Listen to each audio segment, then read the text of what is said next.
வணக்கம். செல்வகுமாரின் அதிகாலை வானிலை ஆய்வறிக்கை. அதிகாரப்பூர்வ வானிலை அறிக்கைக்கு இந்திய வானிலை ஆராய்ச்சித்துறை அறிக்கையை பார்க்கவும். 2026 ஜனவரி 1 வியாழக்கிழமை அதிகாலை நிலவர வானிலை பதிவு. அனைவரையும் இனிய ஆங்கில புத்தாண்டு தினத்திலே வணங்கி மொழிகிறேன். வானிலை அறிக்கைக்குள் செல்வோம். வங்கக்கடலில் நிலை கொண்டிருக்கக்கூடிய காற்றழுத்த தாழ்வு நிலை சற்று தமிழ்நாட்டு கடற்கரைக்கு மிக நெருக்கமாக வந்த காரணத்தினாலே வடகடலோரம் வரைக்கும் நல்ல மழை பொழிவை கொடுத்திருக்கிறது. சென்னையை கூட தற்பொழுது மிரட்டி கொண்டிருக்கிறது. எதிர்பார்த்ததை விட கூடுதல் மழை பொழிவுதான் சென்னைக்கு கொடுத்திருக்கிறது. டெல்டா மாவட்டங்களிலும் தென் மாவட்டங்களிலும் இனிமேல் தான் மழை பொழிவை கொடுக்கும். தென்கடலோரம், தென் மாவட்ட, மேற்கு தொடர்ச்சி மலை, தென் உள்பகுதி, மேற்கு மாவட்டங்கள், ஈரோடு, கோயம்புத்தூர், திண்டுக்கல் உட்பட மேற்கு மாவட்டங்கள்ல இன்றைக்கு நாளைக்கு மழை பொழிவு இருக்கும். அது தொடர்பான விரிவான அறிக்கைக்குள் செல்வோம். நேற்றைக்கு டெல்டா மாவட்டங்களுக்கு பிறகு சற்று வடக்கு நோக்கி இருகாற்று இணைவு ஏற்பட்டு, அதாவது டெல்டா மாவட்டங்களுக்கும் அதனை ஒட்டியுள்ள பகுதிகளிலையும் இணைந்து கொண்டிருந்த இருகாற்று இணைவு மேக குவியல் சற்று வடக்கே நேற்று முன்னிரவிலே முன்னேறி கொண்டிருந்ததை நீங்கள் அறிந்திருக்கலாம். அது சென்னை கரையோரமாக இருந்து கொண்டு கடலோரத்தில் தூறலை கொடுத்து கொண்டிருந்த நிலையில திடீரென்று உள்ளே நுழைந்து நல்ல மழை பொழிவை கொடுத்திருக்கிறது. அதன் அடிப்படையில் கிடைக்கப்பட்ட தகவலின் அடிப்படையில் செங்கல்பட்டு மாவட்டம், அதாவது அகரவரிசைப்படி அறிவிக்கிறேன், செங்கல்பட்டு மாவட்டம் மாமல்லபுரம் பிடபிள்யூடி பங்களாவில் 54 மில்லிமீட்டரும், திருக்கழுக்குன்றம் 15 மில்லிமீட்டரும், திருப்போரூர் மற்றும் கேளம்பாக்கம் மேலும் இன்னும் பல இடங்கள்ல மழை பொழிவை கொடுத்திருக்கிறது. செங்கல்பட்டு மாவட்டத்தில், சென்னையில இதை விட கூடுதல் மழை பொழிவு கொடுத்திருக்கிறது. சென்னை மற்றும் திருவள்ளூர், வட சென்னை பகுதிகளில் மிக கன மழை பொழிவை கூட கொடுத்திருக்கிறது. திருவிகா நகர் தாலுகா பெரம்பூர் 107 மில்லிமீட்டர் மழை பொழிந்திருக்கிறது. Ennore 96 millimetre, Kathivakkam 74 millimetre, Wimco Nagar 62 millimetre, Maduravoyal 51 millimetre, Anna Nagar மேற்கு 49 millimetre, Manali 45 millimetre, Manali New Town 42 millimetre, மேலும் Valasaravakkam 41 millimetre, Manali New Town 41 millimetre, Kolathur 39 millimetre, Korattur 39 millimetre, Nerkundram 36 millimetre, Parry's Corner 35 millimetre, மேலும் பார்த்தீங்கன்னா Aminjikarai 26 millimetre, Mowlivakkam 23 millimetre, Ayapakkam 22 millimetre, Chennai Central 19 millimetre, மேலும் நிறைய இடங்கள்ல மழை. Ice House 15 millimetre, Saligramam 13 millimetre, Ambattur 12 millimetre, மேலும் Nungambakkam 12 millimetre, Raja Annamalaipuram 12 millimetre, Thiruvottiyur 11 millimetre, Saidapet 10 millimetre, Vadapalani 10 millimetre, மேலும் சோழிங்கநல்லூர் மற்றும் இந்த பகுதிகளில் இப்பொழுது மழைப்பொழிவு குறைவாக பெய்திருந்தாலும் பொழுது விடியும் நேரத்தில் இந்த சோழிங்கநல்லூர், துறைப்பாக்கம், ஒக்கியம் துறைப்பாக்கம், திருவான்மியூர், விஜிபி, முட்டுக்காடு, திருவிடந்தை போன்ற பகுதிகளில் இன்றைக்கு பொழுது விடியும் நேரத்தில் மழைப்பொழிவை கொடுக்கும். அந்த இடத்துல மேலும் அந்த இடத்துல மழையும் இருந்தது. கண்ணகி நகர், பள்ளிக்கரணை, மடிப்பாக்கம் போன்ற பகுதிகளிலையும் பெருங்குடியும் மழைப்பொழிவு, இன்னும் கொஞ்சம் கூடுதல் மழைப்பொழிவு பொழுது விடியும் நேரத்தில் பொழியும் என்று எதிர்பார்க்கப்படுகிறது. ஈரோடு மாவட்டத்தில் கூட தூறல் நனைக்கும் மழைப்பொழிவுகள்லாம் கொடுத்திருக்கிறது. இன்றைக்கு தான் இந்த மழைப்பொழிவு கொஞ்சம் உள்ளே மேற்கே எல்லாம் போகும் என்று எதிர்பார்த்திருக்கிறோம். நாம் 1ஆம் தேதி 2ஆம் தேதி மழையை எதிர்பாருங்கள் தென் மாவட்டங்கள் என்று சொல்லியிருக்கிறோம். அதன் அடிப்படையில் நேற்றைக்கு திருப்பூர் மாவட்டம் வெள்ளக்கோயில்ல கூட 13 மில்லிமீட்டர் மழை பொழிந்திருக்கிறது நேற்றைக்கு. இப்படி ஆங்காங்கே மழை பொழிந்து கொண்டுதான் இருக்கிறது. பத்ராயிருப்பு, விருதுநகர் மாவட்டம் பத்ராயிருப்பில் கூட 19 மில்லிமீட்டர் மழை, 2 சென்டிமீட்டர் மழை பொழிந்திருக்கிறது. அரியலூர் மாவட்டத்தில் கூட ஆங்காங்கே மழை. இப்பொழுது பார்த்தீங்கன்னா எங்கெங்கெல்லாம் மழை இன்றைக்கு பகல்ல பொழியும், நேற்றைக்கு எங்க பொழிந்தது என்பதையும் கொஞ்சம் பார்த்துருவோம். இப்போ பழவேற்காடு உள்ளிட்ட திருவள்ளூர் மாவட்ட பகுதிகளிலையும் திருவள்ளூர் மாவட்ட கடலோர பகுதிகளிலையும் தொடர்ச்சியாக தூறல் காணப்பட்டு கொண்டே இருக்கிறது. சென்னை மாநகரம் வட சென்னையை ஒட்டியுள்ள பகுதிகள் கூட கொஞ்சம் அதே போலதான் தூறல் தொடர்ந்து கொண்டிருக்கிறது. தென் சென்னையில நல்ல மழை பொழிந்து கொண்டிருக்கு. திருவான்மையூர்லிருந்து தெற்கே, திருவான்மையூர்லேருந்து மாமல்லபுரம் வரைக்கும் நல்ல மழைப்பொழிவு, மாமல்லபுரத்தையும் தாண்டி மழைப்பொழிவு, மரக்காணம் வரைக்கும் மழைப்பொழிவு தொடர்ந்து கொண்டிருக்கிறது. அங்கே உள்ளே பார்த்தீங்கன்னா கொஞ்சம் அப்படியே கோயம்பேடு வரைக்கும் தான் மழைப்பொழிவு, அதற்கு மேற்கே மழை இல்லை. இடையிலையும் ஏற்ற இறக்கத்துடன் தான் மழை இருந்தது நேற்றைக்கும். உள்ளே போய் பார்த்தீங்கன்னா நேற்றைக்கு அதாவது திருவண்ணாமலை மாவட்டம் மற்றும் காஞ்சிபுரம் மாவட்டத்தில் கூட ஆங்காங்கே மழைப்பொழிவை கொடுத்திருக்கிறது. நேற்றைக்கு திருவண்ணாமலை மாவட்டம் தேதுரை என்ற இடத்துல, அதாவது காஞ்சிபுரம் மாவட்ட எல்லை திருவண்ணாமலை மாவட்ட பகுதியில 75 மில்லிமீட்டர் மழை பொழிந்திருக்கிறது ஒரு கிராம பகுதியில. அதே போல பார்த்தீங்கன்னா காஞ்சிபுரம் மாவட்டத்திலையும் மழை, செங்கல்பட்டு மாவட்டத்தில் ஆங்காங்கே மழை, ஆனால் பெரிதாக இல்லை என்றாலும் இனிமேல் பெய்யும். இன்றைக்கு பகல்ல கொஞ்சம் காலையில பொழியும். இப்போ சென்னை அருகே பொழிந்து கொண்டிருக்கக்கூடிய மழை கொஞ்சம் கொஞ்சமா அப்படியே தெற்கு நோக்கி திரும்பும் பொழுது அது விழுப்புரத்திற்கும் புதுச்சேரிக்கும் கடலூருக்கும் கொஞ்சம் மழைப்பொழிவை கொடுத்து கொண்டே டெல்டா மாவட்டங்களுக்கும் கொடுக்கும். நேற்றைக்கே டெல்டா மாவட்டங்கள்ல நேற்றைக்கு அச்சுறுத்து மழை என்று தொலைக்காட்சி ஊடகங்கள்ல நீங்கள் பார்த்திருக்கலாம். விவசாயிகள் அச்சம் என்ற தகவலின் பெயரிலே ஒரு செய்தியை கூட பார்த்திருப்பீங்க. என்னென்றா, நெல் விவசாயிகள் தற்பொழுது நெல்ல பூ கட்டி கொண்டிருக்கிறது. நெல் தானியம் தற்பொழுதுதான் பால் பிடிக்கக்கூடிய தருணத்தில் இருக்கிறது. இந்த நேரத்தில் அந்த பூ உதிர்ந்தால் மகரந்த சேர்க்கை நடைபெறாமல் அது கருக்காய் ஆகிவிடும். அதாவது உள்ளே நெல் இல்லாமல் வெறும் சோடையாக நெல்மணி இருக்கும் என்பதனால் அச்சப்படுகிறார்கள். ஆனால் இந்த மழைப்பொழிவு இன்றோட விடைபெறுகிறது. இந்த சுற்று, அதாவது இந்த நிகழ்வால், இந்த நெருங்கி வந்திருக்கக்கூடிய நிகழ்வு டெல்டாவில் விடைபெற போகிறது. இன்றைக்கு காலை ஒரு மதியத்துக்குள்ளே விலகிவிடும். ஆனாலும் அச்சப்பட தேவையில்லை. அடுத்தது 8ஆம் தேதி மழை இருக்கு. இதோட நீங்க வெறுத்துறாதீங்க, கோவப்படாதீங்க. ஏன்னா நிறைய பேருக்கு மழை நீரும் தேவை. மயிலாடுதுறை, வேதாரண்யம் பகுதிகளில் மழையும் தேவை. கண்டிப்பாக 8ஆம் தேதியிலிருந்து 12ஆம் தேதி வரை கனமழை காத்திருக்கிறது. அது நன்றாக பெய்யும். யாராவது இன்றைக்கு சென்னைக்கு எதிர்பார்த்தாங்களா 10 சென்டிமீட்டர் பெய்யும்னு? பெய்திருக்கிறது. ஆகவே பெரம்பூர்ல இப்படி திடீரென்று ஒரு இடத்துல கூடுதலாகவும் ஒரு இடத்துல குறைவாகவும் பெய்வதுதான் இயற்கை. ஆனால் நிகழ்வு நெருங்கி வரும் என்று சொல்லியிருந்தோம். மாத இறுதியில கிறிஸ்துமஸுக்கு பிறகு புத்தாண்டில் மழை இருக்கும் என்று சொல்லியிருந்தோம், வந்து விட்டது. இது ஏற்ற இறக்கத்துடன் தான் இருக்கும், ஒதுக்குதல் இருக்கும் அப்படின்னு சொல்லியிருந்தோம். அதே போலதான் இருக்கு. இன்னும் தென் மாவட்டங்கள், மேற்கு மாவட்டங்கள்ல இன்றைக்கு தான், இன்றும் நாளையும் தான் பொழிய போகிறது என்பதையும் நான் தெரியப்படுத்த விரும்புகிறேன். டெல்டா மாவட்டங்கள்ல இன்றைக்கு மழைப்பொழிவு மீண்டும் இன்றைக்கு வடக்கே இருக்கக்கூடிய அந்த காற்று குவிதல் தெற்கே குவிந்து டெல்டா மாவட்டங்கள்லையும் இன்றைக்கு மழைப்பொழிவை ஏற்படுத்தும். இந்த நிலையில தென் மாவட்ட, மேற்கு தொடர்ச்சி மலை மாவட்டங்கள்ல நேற்றைக்கும் மழை இருந்தது. திண்டுக்கல் மாவட்டத்தில் கூட மழை இருந்தது. திண்டுக்கல் மாவட்டம், அதாவது திண்டுக்கல் மாவட்டத்தில் கூடிய ஆத்தூர்ல நேற்றைக்கு 69.6 மில்லிமீட்டர் மழை பொழிந்திருக்குங்க. திண்டுக்கல் மாவட்டம் ஆத்தூர், அதாவது திண்டுக்கல் மாவட்டம் திண்டுக்கலுக்கும் வத்தலகுண்டுக்கும் இடைப்பட்ட பகுதியில் இருக்கக்கூடிய இந்த ஆத்தூர் 7 சென்டிமீட்டர் மழை. இது ரொம்ப நாள் இடைவெளிக்கு பிறகு அந்த இடத்துல மழை பொழிந்திருக்கிறது. இப்படி மழை இருந்தது நேற்றைக்கு. இன்றைக்கு இருக்கு, கவலைப்படாதீங்க.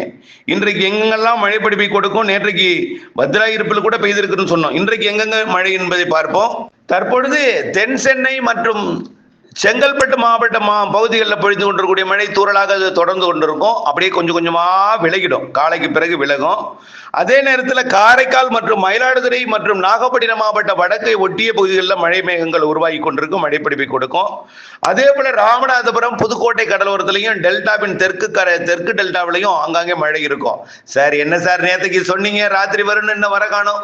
அமைதி, பொறுமை சொல்லுவீங்க. அந்த வார்த்தையை நான் சொல்லிடுறேன். இதை கேட்கும் பொழுதே உங்களுடைய வாய் அப்படியே பேசிக்கொண்டிருக்கும். ஆகவே இப்பொழுது அது இந்த அளவிற்கு வடக்கே முன்னேறும் என்று எதிர்பார்க்கவில்லை. நன்றாக எட்டி 10 சென்டிமீட்டர் வரைக்கும் கொடுத்திருக்கு. இப்ப பின்னோக்கி திரும்பும் அந்த காற்று குவிதல் என்பது. ஆக கொஞ்சம் கொஞ்சமா தெற்கு நோக்கி திரும்பும் பொழுது இன்றைக்கு டெல்டா மாவட்டங்கள்ல இன்றைக்கு காலை நல்ல மழைப்பொழிவை கொடுக்கும். இன்றைக்கு மதியம் வரைக்கும் கூட, மாலை வரைக்கும் கூட டெல்டாவிற்கு வாய்ப்பு இருக்கு. 4:30, 3:30, 4 மணி வரைக்கும் இந்த மழை வாய்ப்பு இருக்கு டெல்டாவுக்கு. அதுக்கு பிறகு கிடையாது. அதுக்கு பிறகு எங்க மழைப்பொழிவு மேகங்கள்லாம் குவியும் பார்த்தீங்கன்னா கொஞ்சம் கொஞ்சமா இப்ப திருவள்ளூர் மாவட்டத்திலிருந்து அப்படியே சென்னைக்கு வந்திருக்கு அந்த மேக குவியல். பிறகு அப்படியே செங்கல்பட்டு மாவட்டத்தோட பகுதிகளுக்கு வரும். பிறகு அப்படியே விழுப்புரம் மாவட்டத்திற்கு வரும். பிறகு கடலூர் மாவட்டத்தில் கொஞ்சம் குவியும். அப்புறம் கொஞ்சம் கொஞ்சமா அப்படியே காரைக்கால், மயிலாடுதுறை மாவட்ட பகுதிகளில் குவியும். பிறகு நாகப்பட்டினம், திருவாரூர், அப்புறம் அப்புறம் தஞ்சாவூர் மாவட்ட கடலோர பகுதிகளில் குவியும், அப்புறம் புதுக்கோட்டை மாவட்ட கடலோர பகுதிகளில் கொஞ்ச நேரம் குவியும். பிறகு ராமநாதபுரம் மாவட்டத்திலையும் சிவகங்கை மதுரை மாவட்டத்திலையும் நல்ல மழைப்பொழிவு இன்றைக்கு மதியம் கொடுக்கும் என்று எதிர்பார்க்கப்படுகிறது. இன்றைக்கு மதியம் நம்ம எதிர்பார்த்த மழை தாமதம். அதாவது இந்த அளவிற்கு வடக்கே போய் மழை பொழிவை கொடுக்கும்னா அப்ப லேட்டாகவும் திரும்புவதற்கு பின்னோக்கி விலகுவதற்கு கண்டிப்பா இன்றைக்கு மதியம் மாலையில நல்ல மழைப்பொழிவு மதுரை சிவகங்கை ராமநாதபுரத்துல இருக்கும். புதுக்கோட்டை மாவட்டத்திலே நல்லா கவனிச்சிங்க, ஒதுக்கி தான் இருக்கும். இப்ப சென்னையில 10 சென்டிமீட்டர் பெய்திருக்கிற அதே வேளையில சில இடங்கள்ல மழை இல்லாமலும் இருக்கு, தூரிட்டு போயிருக்கு. ஆக நிறைய பேர் அங்க விவசாயிகள் கூட மழை எதிர்நோக்கி இருப்பவர்களுக்கு மழை இல்லை, ஆனால் 10 சென்டிமீட்டர் பெய்திருக்கு, 5, 8, 6 அருகே ஒதுக்கி இருக்கு. இப்படித்தான் மழை பொழிவையும் கொடுக்கும் என்பதை நீங்கள் மனதில் பதிச்சுக்கணும். ஆகவே அதுக்காக புதுக்கோட்டையில நீங்க சொன்னீங்க மழை வந்துச்சு எங்களுக்கு பெய்யல, கடலோரத்துல மணமேல்குடியில பெய்ஞ்சிட்டுனா பெய்யதான் செய்யலாம். அங்க கூட பெய்யாம வேற ஒரு ஊர்ல பெய்யலாம், அத்தானியில பெய்யலாம், ஆவுடையார் கோயில பெய்யலாம், எங்காரோடத்துல பெய்யலாம். இப்படியே இன்றைக்கு மழைப்பொழிவு இன்றைக்கு மாலையில வந்து கொடுக்கும். பிறகு இன்றைக்கு முன்னிரவில என்ன ஆகும்னு பார்த்தீங்கன்னா, மதுரை மற்றும் விருதுநகர் தூத்துக்குடி மல்லா பாருங்க, ராமநாதபுரம் சிவகங்கை மதுரை இன்றைக்கு மதியத்துக்கு மேல மாலை இரவில ராமநாதபுரம் சிவகங்கை மதுரை விருதுநகர் தூத்துக்குடி மாவட்டத்திலையும், கன்னியாகுமரி திருநெல்வேலி தென்காசி மற்றும் விருதுநகர் மாவட்ட மேற்கு பகுதி, தேனி மதுரை மாவட்ட மேற்கு பகுதி, ஏழுமலை உள்ளிட்ட பகுதிகள், கொடைக்கானல் மலைப்பகுதிகளுக்கு இன்றைக்கு மாலை இரவுல மழை பொழிவை கொடுக்கும். அதே வேளையில திருச்சி மாவட்ட தெற்கு பகுதி, திண்டுக்கல் மாவட்ட பகுதி, திருப்பூர் கோயம்புத்தூர் மாவட்ட பகுதி, ஈரோடு மாவட்டத்தின் காவிரி கரையோரத்தை விட மேற்கே போக தான் வாய்ப்பு கூடுதல். நான் வாய்ப்புனா அந்த காவிரி கரையோரத்துல உறுதியை பெய்ன்னு சொல்ல மாட்டேன், ஆனால் வாய்ப்பு இருக்கு. கொஞ்சம் கொஞ்சமா மேற்கே போக அதாவது மேட்டூர் குளத்தூருக்கு தூரல் சாரல் நனைக்கும் மழைகள் வாய்ப்பு இருக்கு. அது நேற்றைக்கு சேலம் மாவட்டம் ஆத்தூர் பகுதியில் கூட மழை பொழிந்திருக்கு, அங்கிருந்து தகவல் வந்திருக்கு.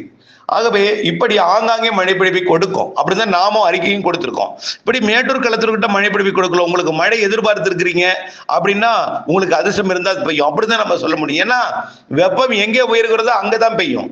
நாம தொடர்ந்து லைவ்ல அவ்வளவு மழைமானியும் அவ்வளவு வெப்பமானியை வச்சுட்டு நம்ம லைவ்ல சொல்வது என்பது ரொம்ப ரொம்ப கடினம். ஆகவே நேர அவ்வளவுன்னா கோடிக்கணக்கான ரூபாய் செலவு செய்யணும், அப்பதான் நம்ம லைவ்ல தான் சொல்ல முடியும் அதை கூட. ஆகவே புரிந்து கொள்ளுங்கள், இன்றைக்கும் வெப்பம் உயரும். நேற்றைக்கு வெயில் உயர்ந்திருக்கும். இந்த வெயில் உயர்வு காரணமாக தான் கிழக்கு காற்று குவிகிறது. இன்றைக்கு மழைப்பொழிவு மேற்கு மாவட்டங்கள்ல தென் மாவட்டங்கள்ல கொடுக்கும். ஆக வடக்கிலிருந்து கொஞ்சம் கொஞ்சமா காற்று குவிதல் தெற்கே டெல்டா பிறகு புதுக்கோட்டை சிவகங்கை ராமநாதபுரம் மற்றும் மதுரை விருதுநகர் மாவட்டத்தில் குவியும். பிறகு மதுரை மேற்கு தேனி திண்டுக்கல் மற்றும் திருநெல்வேலி கன்னியாகுமரி தூத்துக்குடி தென்காசி போன்ற மாவட்டங்களையும் தேனி விருதுநகர் மாவட்ட மேற்கு பகுதியெல்லாம் குவியும். பிறகு கோயம்புத்தூர் திருப்பூர் மற்றும் ஈரோடு மாவட்டத்தில் பெரும்பாலும் மேற்கு பகுதி பவானி சாகரை ஒட்டியுள்ள பகுதி தாளவாடி மற்றும் சத்தியமங்கலம் பண்ணாரி உள்ளிட்ட பகுதிகள், அதனை ஒட்டியுள்ள கோயம்புத்தூர் மாவட்ட பகுதிகள், அதனை ஒட்டியுள்ள மேட்டுப்பாளையத்தை ஒட்டியுள்ள நீலகிரி மாவட்ட பகுதிகள், நீலகிரி மாவட்டத்தோட தெற்கு சரிவு கிழக்கு சரிவில் நல்ல மழை இருக்கணும், மேலையும் இருக்கும். அதே போல கோயம்புத்தூர் வடக்கும் கோயம்புத்தூர் தெற்கும் கோயம்புத்தூர் மாநகரத்தில இருந்து அந்த பொள்ளாச்சி இடைப்பட்ட பகுதி காற்று பகுதி மேற்கிலிருந்து காற்று வந்து கொண்டிருக்கும். அது என்ன ஆகும்னா காற்றை குவிப்பது எதிர்ப்பது தேக்குவது உள்ளே நடத்தும். திண்டுக்கல் மாவட்டத்தில் நடத்தும், ஈரோடு மாவட்டத்தில் போய் நடத்தும், அப்படியே கோயம்புத்தூர் வடக்கில் நடத்தும், உடுமலைப்பேட்டைக்கு தெற்கு பகுதியில் நடத்தும், பழனி மற்றும் கொடைக்கானல் மலைப்பகுதிகளுக்கு அது கொடுக்கும். மேற்கிலிருந்து வரக்கூடிய காற்று கிழக்கிலிருந்து வரக்கூடிய மேகத்தை தடுத்து தேக்கி ஒரு இடத்துல குவித்து நல்ல மழை பொழிவை கொடுக்கும். அப்போ என்னாகும், ஒத்தகால் மண்டபம் மற்றும் கிணத்துக்கடவு வழுக்குப்பாறை போன்ற பகுதிகளில் அப்பாச்சி கொன்ற பகுதியில் காற்று மேற்கு காற்று எப்போ தனிதோ அது நாளை மாலையில கொடுக்கலாம் மழை. அதுவரை பொறுமை காக்கணும். இந்த மேற்கு காற்று கண்டிப்பா தனியும் 2ஆம் தேதி மாலை இரவு அல்லது 3ஆம் தேதி மழை பொழிவை கொடுக்கும் அந்த இடத்துல. ஆனால் பெரிதாக எதிர்பார்த்து விடக்கூடாது. நல்ல டீட்டெயிலா சொல்றேன் கேளுங்க. ஆகவே நிறைய ஒவ்வொரு ஊருக்கும் ஒவ்வொரு இடத்துல ஒவ்வொரு மாதிரியான வெப்பநிலை, ஒவ்வொரு மாதிரியான இயற்கை அமைப்பு, ஒவ்வொரு மாதிரியான மழை தரக்கூடிய மழை இடைவெளிகள், காற்று குவிதல் எல்லாமே மாறி மாறி அமையும். மழை எல்லாமே ஒரே மாதிரியான உயரம் இருக்கிற கிடையாது. இண்டு இடுக்கு கணவாய் எல்லாம் இருக்கு. காற்று நுழையும் பொழுது வெப்பத்தை தணிக்கும், சிலது வெப்பத்தை கொடுக்கும், காற்று குவிதலை ஏற்படுத்தும், நிறைய பிரச்சனைகள் இருக்கு. ஆகவே மேற்கு மாவட்டங்கள்லையும் மழை உண்டு, தென் மாவட்டங்கள்லையும் மழை உண்டு. திருச்சி மாவட்ட தெற்கு பகுதி, திண்டுக்கல் மற்றும் கரூர் மாவட்டத்தில் தெற்கு பகுதி, கரூர் மாவட்டத்தில் மேற்கு பகுதி, நல்லா புரிஞ்சுக்கணும் எது சொல்றேன்னு.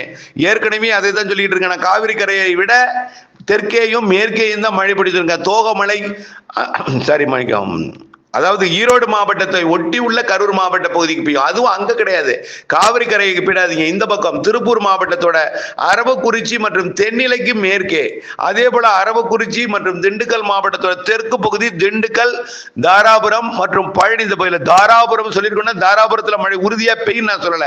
அதன் அருகில் உள்ள கிராமப்புறங்கள் உப்பார் அணைக்கட்டு பகுதியிலேயோ அல்லது அதன் சுற்றுவட்டார பழனி பகுதிகளிலேயோ மடத்துக்குள்ள பகுதிகளிலேயோ ஆங்காங்கே மழை இருக்கும். இன்றைக்கு நாளைக்கு எதிர்பாருங்கள். அதே போல கொடைக்கானல் மலைப்பகுதி நேற்றைக்கே ஆத்தூர், திண்டுக்கல் மாவட்டம் ஆத்தூர்ல 7 சென்டிமீட்டர் மழை பொழிஞ்சிருக்கு. அப்ப அதே நேரத்தில் ஸ்ரீராமபுரத்திலே ரெட்டியார் சேத்திலே மழை இல்லை. அப்ப புரிஞ்சுக்கணும், அப்படித்தான் ஏற்ற இறக்கத்துடன் இருக்கும். ஆகவே இந்த மழை இன்றைக்கும் நாளைக்கும் தென் மாவட்டங்கள் மேற்கு மாவட்டங்களில் எதிர்பாருங்கள். ஒதுக்குதலுடன் மழை இருக்கும் என்பதை எதிர்பாருங்கள். அடுத்த மழை, இந்த மழை 2ஆம் தேதி மாலை இரவு கொடுக்கும், சில இடங்கள்ல 3ஆம் தேதி கூட கொடுக்கலாம். இதற்கு அடுத்த மழை வரக்கூடிய 8ஆம் தேதி இரவு தொடங்குகிறது. 8ஆம் தேதி மாலை கூட தொடங்கலாம், 8ஆம் தேதி மதியம் கூட தொடங்கலாம். தாமதம் ஏற்படும் பட்சத்தில் 8ஆம் தேதி நள்ளிரவிலிருந்து தொடங்கும் மழை 12ஆம் தேதி வரை வலுவான நிகழ்வு. வரைபடத்தை பார்த்தாலே புரியும் எந்த அளவுக்கு ஃபோர்ஸா முன்னேறி வருதுங்கிறத நான் ஏற்கனவே காமிச்சிருக்கேன். ஏற்கனவே இப்பொழுது இருக்கக்கூடிய நிகழ்வு எட்டி பார்த்துவிட்டு விலகி செல்லும் அமைப்பு தான் இப்பொழுது மழைப்பொழிவை கொடுப்பது. அடுத்ததுதான் நன்றாக நுழைந்து முன்னேறி மழைப்பொழிவை கொடுக்கும். அப்படியே கொடுத்தாலும் நேரடியாக அரபிக்கடல் போகாமல் மீண்டும் பின்னோக்கி திரும்பி நல்ல மழைப்பொழிவை கேரளா வரைக்கும் கொடுத்துட்டு குமரிக்கடல் வரைக்கும் முன்னேறி நன்றாக கொடுத்து விட்டு பிறகு பின்னோக்கி விலகி மீண்டும் 17ஆம் தேதிக்கு மேல ஜனவரி 17 22ஆம் தேதி வரை வந்து கொடுக்கும். இப்படி அடுத்தடுத்த மழை அமைப்புகள் மழைப்பொழிவை கொடுக்கும் என்பதில் நம்பிக்கை வேண்டும். பொறுமை காக்கவும். நாளை மாலை வரை மேற்கு தென் மாவட்டங்கள்ல பொறுமையுடன் இருந்து மழையை எதிர்பார்க்கவும், அது ஒதுக்குதலுடன் இருக்கும் என்பதையும் மனதில் பதித்துக் கொண்டிருக்கவும் அன்போடு கேட்டுக்கொள்கிறேன். நன்றி. அடுத்த மழைப்பொழிவு தேதி அறிவித்து விட்டேன். 8ஆம் தேதி மதிய மாலையில தொடங்கலாம். கண்டிப்பா லேட்டானா 8ஆம் தேதி இரவு நள்ளிரவில் இருந்து 9ஆம் தேதி 9, 10, 11, 12 நல்ல மழைப்பொழிவு 4 நாட்களுக்கு கனமழை பொழிவு காத்திருக்கிறது. கரும் சிவப்பு வண்ணத்துல தீட்டி இருக்கிறேன் பாருங்க. மிக கனமழை பொழிவு அந்த நாட்கள்ல இருக்கும் என்பதை தெரியப்படுத்த. மேலும் ஒரு கூடுதல் தகவல் என்ன, கிருஷ்ணகிரி தர்மபுரியை பத்தி நீங்க சொல்லவே இல்லை, திருப்பத்தூர் சொல்லல, திருவண்ணாமலையை சொல்லல அப்படிங்கிற ஒரு தகவல் வரும். எங்க ஊர்லாம் உங்களுக்கு தெரியாதா அப்படின்னு சொல்லுவீங்க. கிருஷ்ணகிரி, தர்மபுரி, சேலம், நாமக்கல் மாவட்டத்திற்கும், ஈரோடு மாவட்ட காவிரி கரையோர பகுதிகளுக்கும், கரூர் மாவட்ட வடக்கு பகுதிக்கும், திருச்சி மாவட்ட வடக்கு பகுதிக்கும், பெரம்பலூர் மாவட்டத்திற்கும், அதே போல கடலூர் மாவட்ட மேற்கு பகுதி, திருவண்ணாமலை மாவட்ட மேற்கு பகுதி, திருப்பத்தூர், வேலூர் மாவட்ட பகுதி, இந்த பகுதிகளுக்கெல்லாம் ஏற்கனவே ஒதுக்குதல் இருக்கும். அடுத்த நிகழ்வு தான் நல்ல மழைப்பொழிவை தரும்னு சொல்லியிருக்கிறேன். நல்லா புரிஞ்சுக்குங்க. சொல்லாமல் விட்டுவிட்டேன் என்ற நிலை வந்ததன் காரணமா மீண்டும் ஒரு இணைப்பாக இதுல இணைத்து பதிவு செய்கிறேன். ஆகவே கண்டிப்பாக இன்றைய மழை நாளைய மழை கூட இங்கே தூறலாம். நேற்றைக்கு எப்படி சேலம் மாவட்டத்தில் ஓரிரு இடங்கள்ல கல்வராயன் மலைப்பகுதியை ஒட்டி மழைப்பொழிவை கொடுத்திருக்கிறது அங்கிருந்து தகவல் வந்திருக்கு. இதே போல ஒரு சில இடங்கள்ல மழைப்பொழிவை கொடுக்கலாம். இன்றைக்கும் நாளைக்கும் அதை எதிர்பாருங்கள். ஆனால் நாளைக்கு பிறகு அடுத்தது 8ஆம் தேதி மழை 8 to 12 வரை முன்னேறும் பொழுது அது பெங்களூருக்கும் திருப்பதிக்கும் கொடுக்கும்னு ஏற்கனவே சொல்லியிருக்கிறேன். தமிழ்நாடையும் தாண்டி தெற்கு ஆந்திர பிரதேசம், தெற்கு கர்நாடகாவிற்கும் கொடுக்கும். தமிழ்நாட்டின் அனைத்து மாவட்டங்களுக்கும் மழைப்பொழிவை கொடுக்கும். அது 8ஆம் தேதிக்கு மேல் நீங்கள் அதை எதிர்பார்க்க வேண்டும். இணைந்தே இருங்கள். நன்றி.